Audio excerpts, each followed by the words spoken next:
Buenas tardes, soy la doctora Nali Vázquez, persona del fellowship de segmento anterior. El día de hoy les voy a hablar sobre lo que es el síndrome de pseudofolación como parte del módulo de cirugía de cataratas en casos complicados. Esta como parte 1, ya que es un tema que es un poco extenso.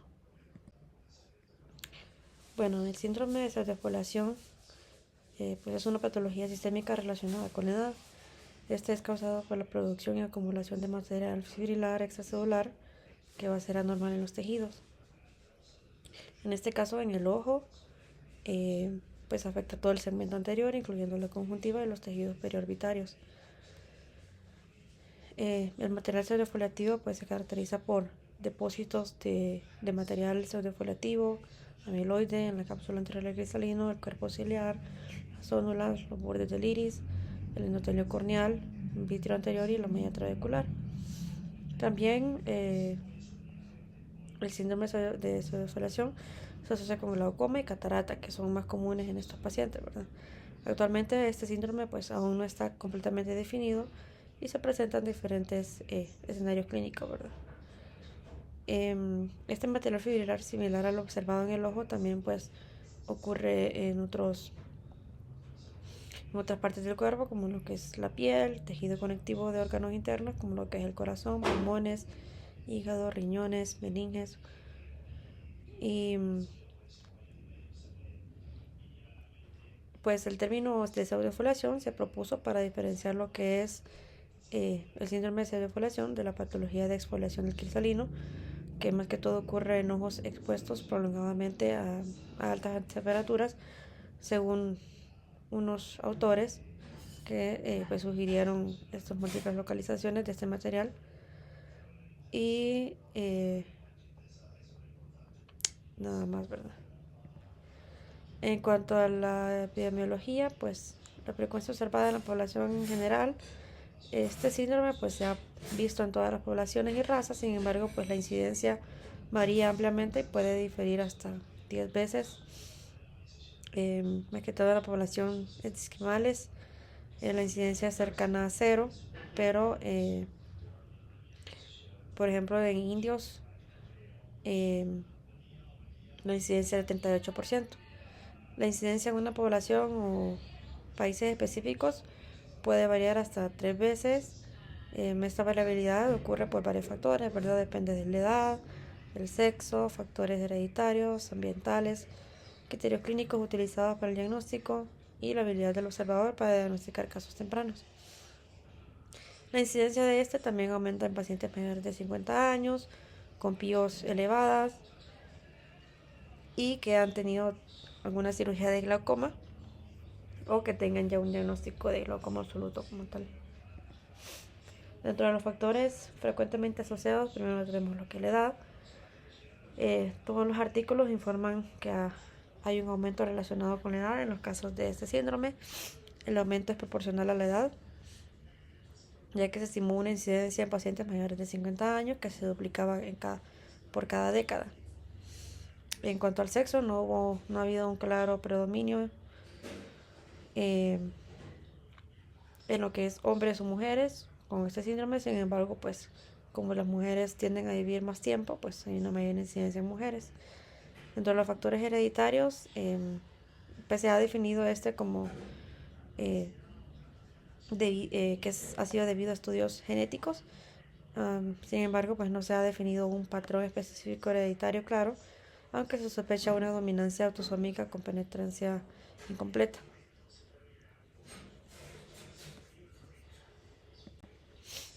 También, pues otro de los factores es la afectación ocular unilateral o bilateral. Según ciertos autores, pues el término de síndrome de pseudofolación unilateral es incorrecto. Esto se debe a que casi todos los casos biopsiados en los que ciertos autores hicieron un estudio, se observaron cambios de este síndrome en ojos aparentemente sanos. Por lo tanto, es más apropiado hablar de asimetría. La frecuencia de esta bilateral pues es mayor en Europa en comparación con otros lugares.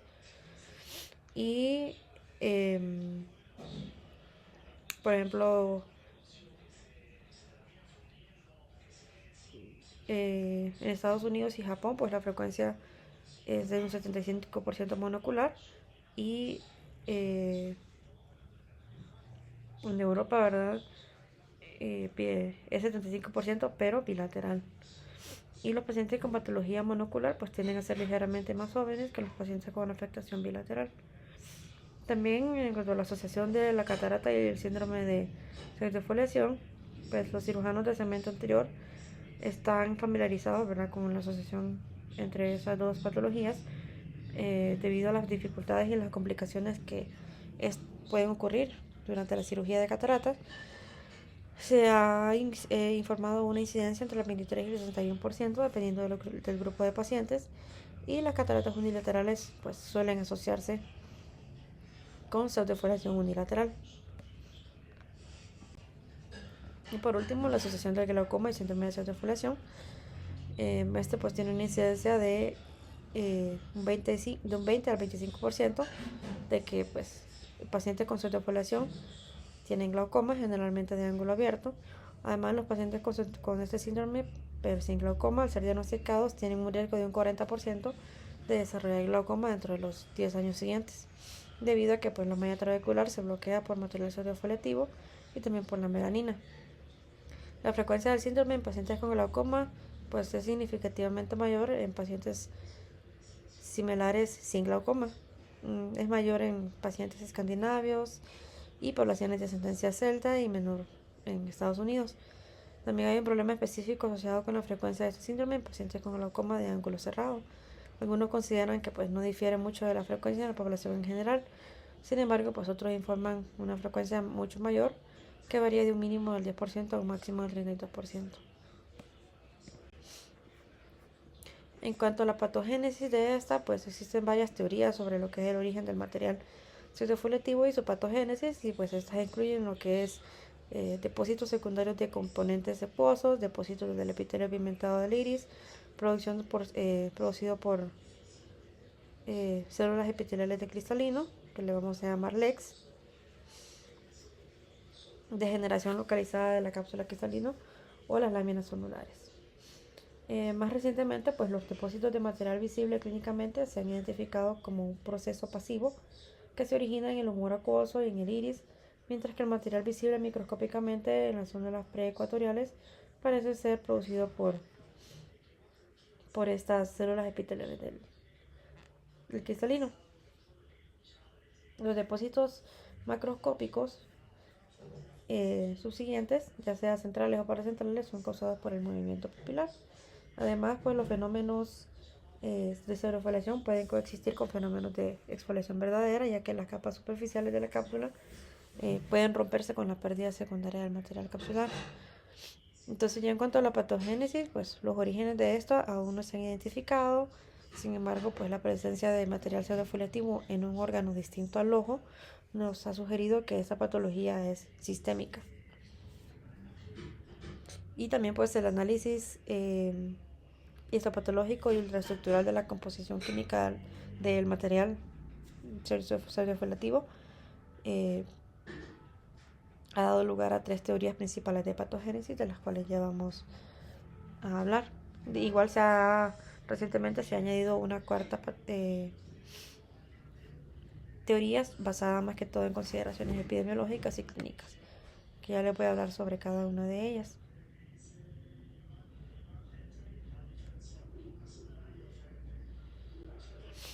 Entonces tenemos primero la teoría de la sustancia amiloide. Probablemente esta sea la más antigua de las teorías y se basa en el marcado de la sustancia exfoliativa con suero antiamiloide. Pocos cirujanos respaldan esta teoría, ya que pruebas más sofisticadas, como el uso de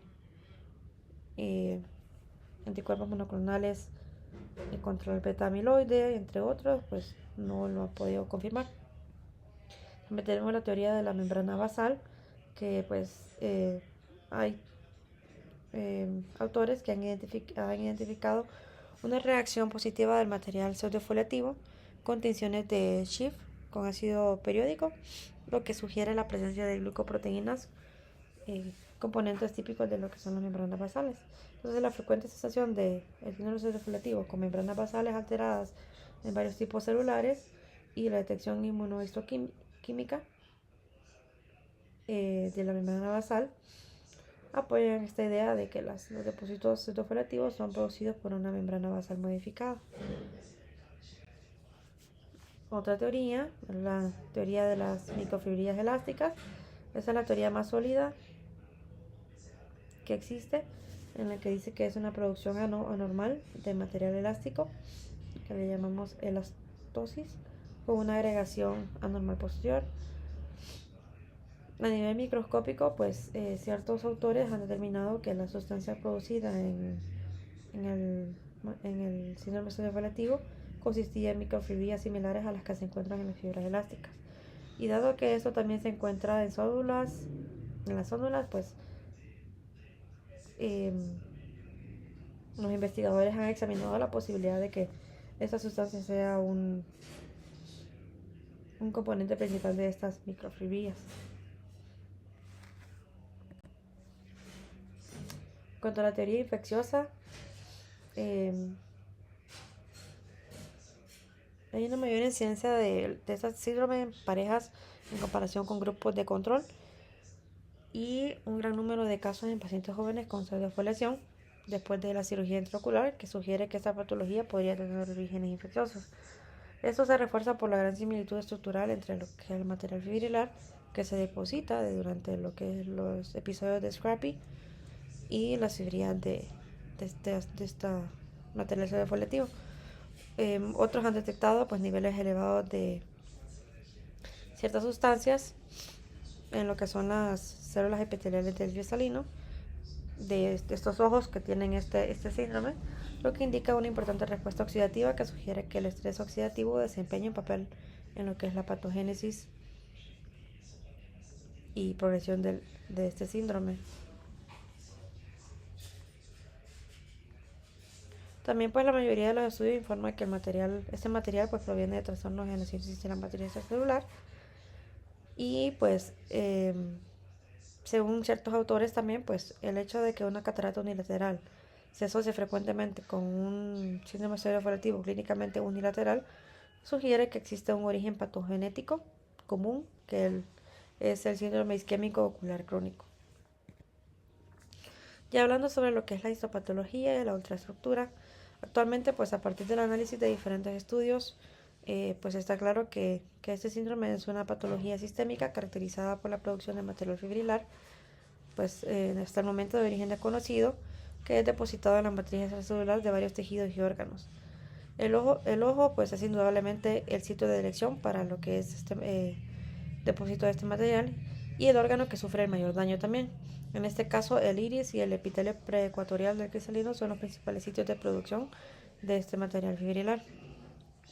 Este síndrome pues se caracteriza por el depósito de material citofoliativo en la cápsula anterior del cristalino, el cuerpo ciliar, las zónulas, el borde pupilar del iris, el endotelio corneal, el vítreo anterior y la malla trabecular.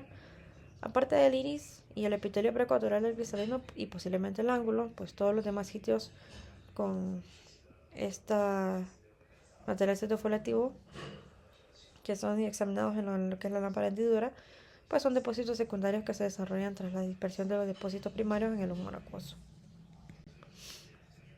En cuanto al cristalino, pues bajo lo que es el microscopio, la superficie anterior de un cristalino normal pues tiene una apariencia estratificada con una capa externa delgada, una capa precapsular, otra capa, también la membrana pericapsular y las láminas zonulares que se tiñen intensamente tras diversas técnicas de tinción. Y pues hay una capa interna que absorbe menos color y esta pues se llama capa fibrilar. Esta forma la verdadera cápsula anterior del cristalino. Ahora en un cristalino con este síndrome de pseudofoliación pues se ha observado una capa adicional entre las dos anteriores que mencioné y pues es una capa amorfa definida por Bertelsen y pues otros autores. Menciona que usando una tinción tricrómica de Mason pues hay una clara distinción entre lo que es la capa amorfa del color azul intenso y la capa fibrilar que es de color naranja. Esta capa amorfa bajo microscopía electrónica aparece como una franja fibrogranular más abundante en lo que es la región preecuatorial, dando a la cápsula anterior una apariencia desorganizada y pues un poco esponjosa. Mediante lo que es una biomicroscopía ultrasónica, pues se ha demostrado que la cápsula anterior en ojos con este síndrome es más gruesa que los ojos normales. Y con la lámpara de hendidura, pues el material de disco central tiene una apariencia escamosa, pues sin embargo bajo el microscopio óptico parece consistir en filamentos ramificados que se extienden sobre lo que es la cápsula anterior del cristalino, la superficie posterior del iris, las zónulas y el cuerpo ciliar. En el cuerpo ciliar y en las zónulas, pues la observación de los cuerpos ciliares en ojos con este síndrome pues revela un material con afinidades histológicas idénticas a otros sitios, depositado en pequeños cúmulos sobre lo que es la membrana basal de las células epiteliales no pigmentadas. A gran aumento, pues el material de este síndrome pseudofolativo parece estar estratificado sobre las superficies de las células epiteliales y sobre las células, apareciendo como filamentos dispuestos perpendicularmente a la superficie. Y el material, pues, pseudofoliación se estratifica sobre la membrana basal del epitelio, emergiendo a la superficie a través de lo que son pequeños espacios intraepiteliales. También hay depósitos de material fibrilar en las células y bajo VM, pues esos tienen una apariencia nodular. Hay varios estudios, ¿verdad?, que han detectado que este material está en 3 ubicaciones diferentes. Tenemos lo que es el origen de las células en el cuerpo ciliar, donde las fibras parecen estar más separadas de lo que es la membrana basal del epitelio no pigmentado. También la pars plicata, donde el material cubre la superficie sin afectar su ultraestructura, y pues también el sitio de anclaje de las células en la cápsula anterior del cristalino. Estos hallazgos pues son de considerable importancia clínica y pueden explicar la alta incidencia de inestabilidad celular del cristalino y las complicaciones que pueden desarrollarse en individuos con este síndrome.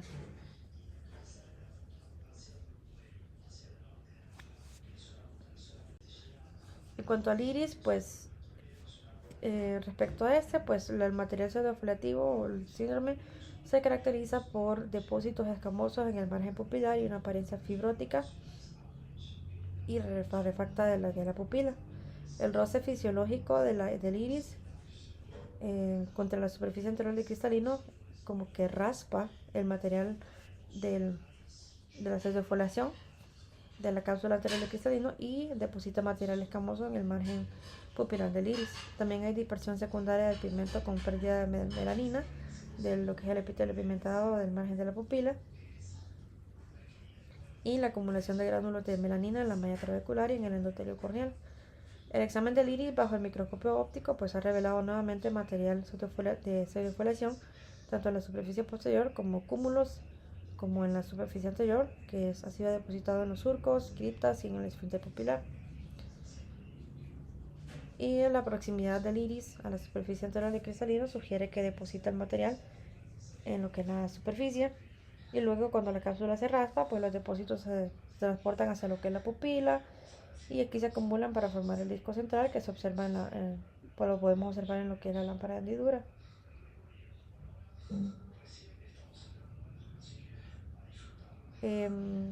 También se ha visto material fibrilar en lo que es el estroma del iris.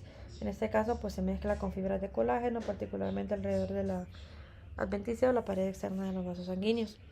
El iris de un paciente, por ejemplo, con pseudofoliación, pues está por lo tanto pobremente nutrido, y esto combinado con el proceso degenerativo que ya expliqué anteriormente, pues para el epitelio pigmentado pues puede explicar lo que es la dispersión del pigmento en el lomo acuoso y su depósito en el endotelio corneal y en los espacios intravesiculares. En cuanto al ángulo, pues como mencioné anteriormente, pues no está claro si el ángulo es otro sitio de producción. Sin embargo, la afectación progresiva de esta con frecuencia conduce a lo que es el desarrollo del glaucoma secundario del ángulo abierto. La mayor parte del material de defoliación se detectó en el espacio subendotelial del canal de Schremm, y en el tejido yuxtacanalicular. El material de pseudofoliación pues es siempre extracelular, también parece tener una apariencia fibrilar y tiende a organizarse en fibras delgadas altamente electrodensas. También se ha encontrado acumulación de material de pseudofoliación en la porción uveal de la malla trabecular dentro de las células endoteliales trabeculares que parecen estar empolvadas con este material. El examen ultraestructural de los ojos con glaucoma pues se ha detectado este material dentro del canal de Schlemm y en las aperturas de sus paredes también. En cuanto a los aspectos clínicos, pues el síndrome de pseudofoliación pues se encuentra a menudo más que todo lo encontramos cuando hacemos el examen rutinario, ¿verdad? El paciente no presenta síntomas, así el diagnóstico pues se basa en el reconocimiento de los signos específicos que descubrimos mediante el examen de rutina. Al examinar la cápsula anterior del cristalino, cuando pues, está dilatada, se pueden identificar 3 áreas. Primero, pues un disco central homogéneo alrededor de la zona circular del material pseudofoliativo, blanquecino, grisáceo. También un área intermedia arrugada, ocasionalmente con extracciones radiales resultantes de la fricción mecánica entre lo que es el margen pupilar y la cápsula anterior. Y un área granular periférica que es blanca en el centro y otro sitio de depósito de este material. Como podemos observar en la imagen, pues vemos a lo que me refiero con los depósitos de material pseudofoliativo. Esa capita blanca grisácea que observamos, ¿verdad?, en la cápsula anterior del cristalino. Y pues este es un paciente, ¿verdad?, con un síndrome de pseudofoliación y lo podemos observar en la periferia de la cápsula anterior. El aspecto más característico se puede ver en el borde anterior de la zona más periférica. Esta parece ser desigual y arrugado, como si la cápsula se estuviera despegando en esta área. El material de pseudofoliación pues también se puede encontrar en el borde de la pupila, donde tiene una apariencia como escamosa, así como en la superficie anterior del iris. La superficie anterior del iris también pues, debe ser transiluminada para permitir la detección de signos de atrofia que se expresan como defectos radiales intraestromales en lo que es la porción del esfínter. Es bien sabido que el iris de los individuos con este síndrome tiene una mala midriasis, incluso después de la instilación de colirios midriáticos. El examen de la cámara anterior a veces pues, revela celularidad moderada. Pues el origen de esta puede estar vinculado con una ruptura de la barrera hematoacuosa uveal más que una reacción inflamatoria. En el caso de que haya sinequias, que es otro hallazgo ocasional en esta patología, explica por qué algunos pues, la definen como una pseudo-uveitis. La dispersión de pigmento es otra situación que también se observa en ojos con esta síndrome. El origen de esta dispersión también es controvertido, se menciona. Ya usando lo que es la gonioscopía, pues se pueden observar pequeños cúmulos grises, también azulados en lo que es la malla trabecular, y estos son depósitos de este material pseudofoliativo, ¿verdad? De hecho, pues el ángulo parece estar hiperpigmentado debido a los depósitos en la malla trabecular y en el borde anterior de la línea de Schwalbe, formando la llamada línea de Sanfolesi, comúnmente observada en estos ojitos. Entonces, como vemos aquí en la imagen, pues vemos en la primera una dilatación pupilar reducida y los depósitos en la superficie anterior del iris en un ojo que es afectado por este síndrome. Y en la imagen de abajo vemos un examen gonioscópico de un ojo afectado con este síndrome y podemos observar pues los pequeños depósitos de material gris azulado en lo que es la malla trabecular. Los depósitos de pigmento pues se puede encontrar también en lo que es el endotelio corneal y muchas veces, bueno, rara vez se pueden formar lo que es el uso de Kuchenberg. El endotelio a menudo tiene una apariencia punteada, creada por depósitos finos no pigmentados, que son las formaciones in situ del material pseudofoliativo.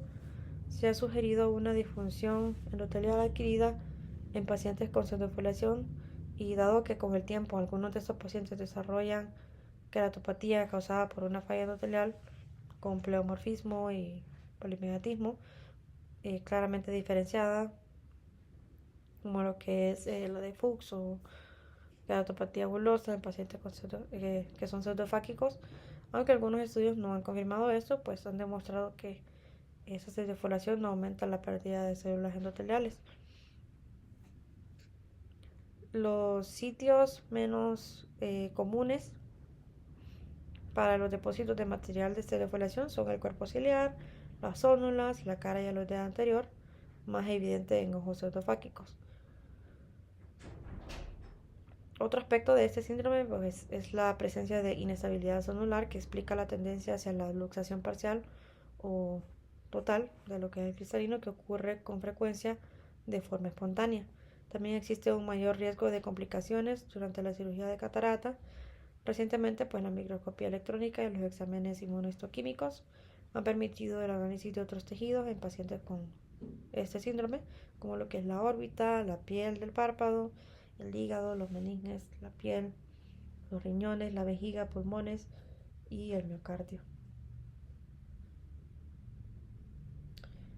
Algunas publicaciones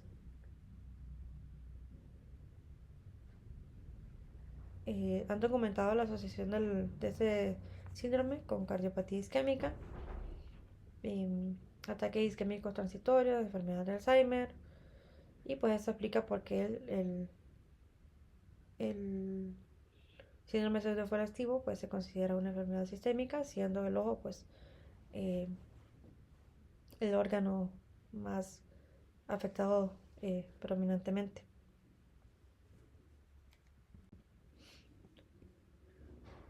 Factores de riesgo en la cirugía de catarata, pues como se mencionó anteriormente, pues puede haber cambios en lo que es la cámara anterior, considerados factores de riesgo de complicaciones durante y después de la cirugía de catarata. En el pasado, con la extracción extracapsular de catarata, pues muchos estudios informaron un aumento de la facodonesis y diálisis sonular, también un aumento en la dureza del núcleo, una mala midriasis, ruptura de la cápsula posterior, pérdida de vitro y también inflamación postoperatoria. Ahora, con el uso de la facomulsificación, pues la frecuencia de complicaciones intraoperatorias graves pues ha sido menor en todos los pacientes y particularmente pacientes que tienen este síndrome. En pacientes que se sometieron a FACO hay una frecuencia de pérdida de vitro entre 0 y 5%. Hay estudios más recientes en los que los resultados de FACO en ojos con pseudofolación son casi idénticos a los ojos normales cuando se ha realizado una preparación preoperatoria adecuada y se han tomado las precauciones necesarias. Además, algunos estudios recientes pues no ha habido tampoco diferencia estadística en lo que es la tasa de complicaciones en pacientes con este síndrome en comparación con pacientes normales. Se ha observado una reducción de complicaciones porque pues la FACO ha reducido los riesgos quirúrgicos asociados con el síndrome de pseudofolación. Sin embargo, pues también se ha reducido debido a una mejor comprensión pre e intraoperatoria de los problemas potenciales por parte del cirujano, ¿verdad? También la nueva tecnología, como lo que es facomulsificadores, los instrumentos, sustancias viscoelásticas, pues también han contribuido significativamente, pues permitiendo al cirujano prevenir muchos de estos problemas y pues tener buenos resultados al final de las cirugías. Cuanto al diagnóstico preoperatorio, pues la patogénesis de la catarata con este síndrome explica las decisiones requeridas pues, al tratar este tipo de cataratas, tanto pre como intraoperatoriamente, ¿verdad? Facilitando algunas de las decisiones intra y postoperatorias que son necesarias para obtener buenos resultados. Con estos pacientes, pues pueden ocurrir muchos problemas en cualquier momento durante la cirugía.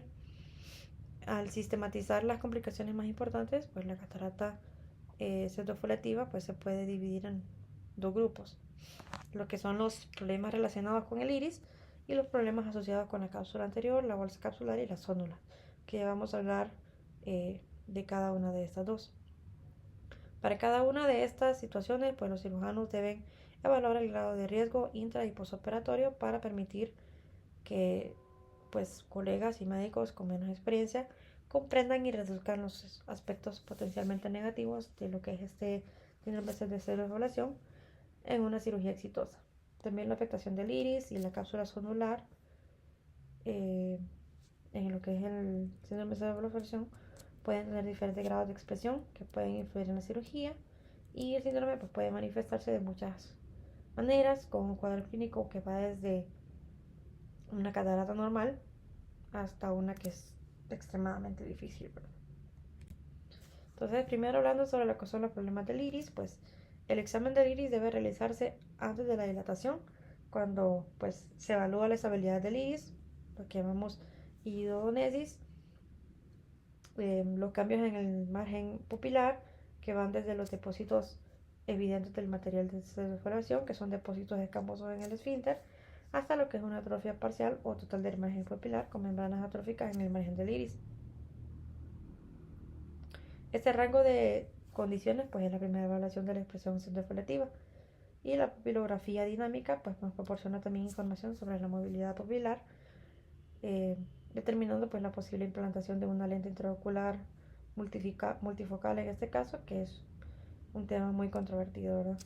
La iridodonesis debe ser pues evocada pidiendo al paciente que realice movimientos oculares rápidos, repetidos, y así es como vamos a observar cómo se mueve el iris.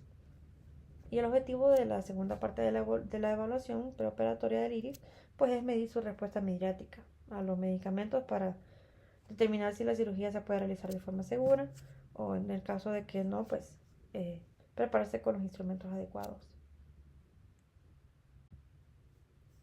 Cuanto más tiempo o medicamentos se necesiten para lograr una buena miriasis, mayor será el riesgo de daño por parte de lo que es este síndrome de celoflexión, que pues afecta al iris y a todo el aparato capsular sonular. En cuanto al movimiento y tamaño de la pupila, pues deben destacarse que la evaluación preoperatoria de la respuesta del ojo hacia lo que son los medicamentos miriáticos es una de las partes más importantes del examen preoperatorio para cada operación de catarata. Sin embargo, pues con cataratas con este síndrome, pues esta evaluación es mucho más importante y nos proporciona información que va a ser útil para la cirugía en lo que respecta a lo que es la administración de medicamentos pre e intraoperatorios. Los pacientes con este síndrome suelen tener atrofia parcial del iris, caracterizada por defectos del color del collar del iris, que van a ser resaltados con la transiluminación, y esto pues a veces se asocia con sinequias posteriores. Antes de la cirugía puede resultar difícil inducir una miriasis suficiente, y la mala miriasis puede estar vinculada con la alteración de las estructuras de microfibrillas y depósitos de material de centrofoliación. Estos depósitos de material pues también serán responsables de la menor consistencia y la disminución del tono del iris debido a la pérdida de pigmento del epitelio pupilar pigmentado. En la mayoría de los casos de circunvalación, la pupila tendrá menor respuesta a los miriáticos en comparación con lo normal. Sin embargo, por lo general se puede realizar la cirugía sin problemas significativos. A veces la miriasis es insuficiente y se va a requerir manipulación quirúrgica para la cirugía. También la falta de miriasis se puede manejar de varias maneras, y esto pues permite continuar con la cirugía ya con seguridad. Cuando ocurren o hay sinequias o membranas o atrofia sectoral que pueden impedir la dilatación, se pueden considerar técnicas que incluyen lo que es la viscodilatación, sinequiotomía, ganchos de iris o anillos de expansión, esfinterotomías o estiramiento, que más adelante pues vamos a hablar sobre cada una de estas. Y pues en cuanto al otro problema, que son los problemas asociados con la cápsula anterior, la bolsa y las óvulas, pues aquí se debe evaluar la estructura de la cápsula anterior, como lo que es su elasticidad y su grosor, y la resistencia de la cápsula y las óvulas. Es bien sabido que en el ojo normal, pues las óvulas son un sistema de fibrillas muy finas que se extienden entre lo que es el cristalino y el cuerpo ciliar, irradiando desde el ecuador del cristalino y separadas de la cara hialoidea por un canal virtual que le llamamos el canal de Hanover. Las óvulas son indudablemente pues, más gruesas y elásticas en los niños y más delgadas y frágiles en pacientes mayores, adultos mayores y ancianos. Con depósitos de material pseudovolativo entre lo que es la cápsula anterior y la parte cata del cuerpo ciliar, pues la degeneración de las óvulas con su consiguiente desinserción ciliar pues se asocia con el riesgo de su luxación del cristalino. Y por último, con todo este problema, pues en lo que es el síndrome de pseudofolación, la proteína sal lisosomal destruye lo que es la estructura normal de la membrana basal del epitelio no pigmentado del cuerpo ciliar y la cápsula anterior. Entonces la ruptura de la membrana basal altera el complejo zónula-cápsula y crea adherencias entre lo que son las zónulas y el epitelio no pigmentado. Y como resultado, pues las fuerzas de rotación y movimiento anteroposteriores que se generan durante la cirugía pues pueden romper las zónulas con pérdida de vitrio. También la diálisis zonular pues es la complicación más significativa y aquí el médico pues, debe emplear todas las maniobras posibles para la llamada cirugía de catarata inmóvil, que más adelante vamos a hablar de esto en otra clase.